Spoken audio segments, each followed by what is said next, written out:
शाळा शाळा म्हणजे केवळ एक इमारतच नव्हे तर आयुष्याला गवसणी घालणारी पहिली वार्ता. पहिल्यांदा आईच्या हातातून सुटत त्या दाराशी रडत रडत उभं असलेलं लेकरू आज आयुष्यात इतकं मोठं हुशार झालंय.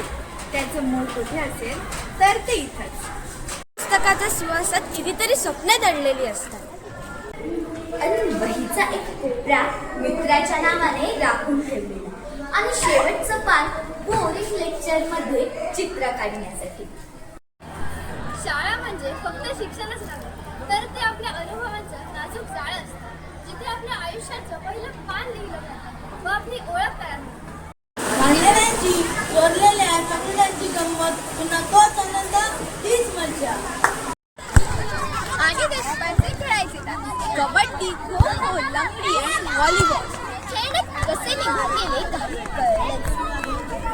तिथून बाहेर काढून मोठे व्हायचे स्वप्न पाहिले आणि त्या स्वप्नाला दिशाही शाळात देते. शाळा म्हणजे केवळ व्याकरणातले नियमच नव्हे तर पहिलं प्रेम, पहिली भीती, पहिली संधी आणि पहिली अपयशही. फळांवर वाट पाहत आहोत, कोणीतरी येईल, घंटा वाजवेल आणि पुन्हा दिवस उगवेल. गर्व आहे आम्हाला आम्ही शिवाजी इंग्लिश स्कूल पंधूर विटाचे विद्यार्थी असल्याचा.